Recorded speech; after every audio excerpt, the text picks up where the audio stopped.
Naging successful na nga ang operasyon nitong si Lolo Pepe. Naging masaya ang lahat. Ngunit hindi si Zoe at itong si Moira. Nung makababa na nga itong si Doc Carlos, ay sinundan siya ni Zoe at nitong si Moira. At dito nga ay pinagalitan si Doc Carlos nitong si Moira. Sinabi niya kung bakit hindi pa daw niya ginawa ang tama, kung bakit hindi siya gumawa ng paraan upang matsugin na nga ng tuluyan itong si Lolo Pepe. Dahil yun daw ang nararapat. Ngunit sumagot itong si Carlos. Sinabi niya kay Moira, nahihibang ka na ba, Moira? Doktor ako, hindi ako kriminal.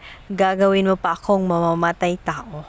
Ngunit hindi ka ba nag-iisip, Carlos? Sa ginagawa mong yun, ginagawan mo ng paraan na mabuhay si Lolo Pepe.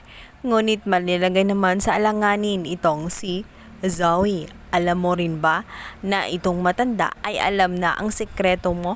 Sinabi ni Carlos na oo, alam niya ang lahat dahil kinuwento na nga ni Zoe sa kanya.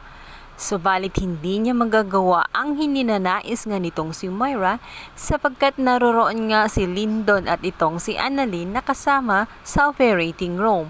At kung may mangyaring hindi maganda kay Lolo Pepe, matitiyak niya na siya ang pagbibintangan at malalaman nila.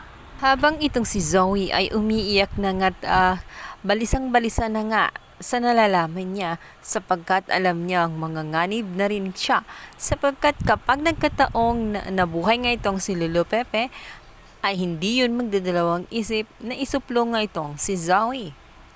Sinabi ni Carlos na huwag mag-alala itong si Zoe dahil gagawin niya umano ang lahat at hindi umano makukulong itong si Zoe. Sinabi ni Zoe na paano siya makakasiguro na hindi makukulong itong si Zoe. Gayong ang katotohanan ay kriminal siya. Siya ang may dahilan kung bakit nahulog ito sa bangin. Napaisip nga si Carlos at nangangamba rin. Dito nga sa loob ng kanilang bahay, dito ay nakita siya ni Lynette at dito nga ay nauunawaan niya ang lahat. Dahil nga nakausap na nga ni Lynette itong si Zoe, sinabi niyang mas okay naman daw kausap ang kanyang asawa kung ikumpara nga dito kay Moira. Batid naman niyang matino si Carlos kung ikumpara kay Moira. Nagpapasalamat naman itong si Carlos at sa wakas na iintindihan siya nitong si Lynette. Sinabi ni Carlos na kung may magagawa siya para sa magandang kinabukasan nga nitong si Zoe ay gagawin niya. Sagot na naman ni Lynette ay bakit hindi. Subalit masama ang pinaplano nitong si Carlos sapagkat nais na nga niya na tuluyan na nga itong si Lolo Pepe sapagkat panganib siya para sa kanyang anak na si Zoe. Ang mga sumunod na araw ay pinuntahan na nga ni Doc Carlos itong matanda. Dito na nga siya makapagdesisyon na tuluyan na nga tapusin ang matanda upang sa ganun mawala ang pangamba nilang magpamilya at tuluyan nga maligtas ang kanyang anak na si Zoe. Maya-maya pa nga ay dumating itong si Annalyn at itong si Lyndon. Nakausap ni Annalyn ang kanyang lolo at tinanong niya si Carlos kung kumusta ang lagay nito. Sinabi niya na nasa magandang kondisyon at bumubuti umano. Ngunit katakatakang bigla na lamang nagkaroon ng cardiac arrest itong si Lolo Pepe. At maya-maya pa nga ay nire-revive na siya nitong si Doc Carlos at si Doc Lyndon.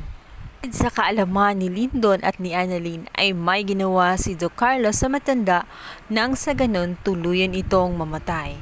Kawawang matanda na tuluyan na nga nang dahil lang sa sekreto na kanyang nalalaman.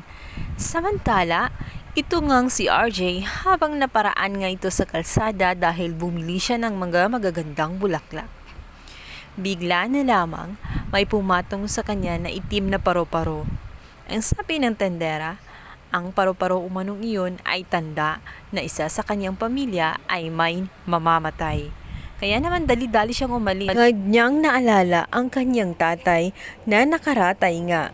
At doon nga kanyang nasasaksihan na ito na nga'y nire-revive nitong si Doc Lyndon at itong si Doc Carlos.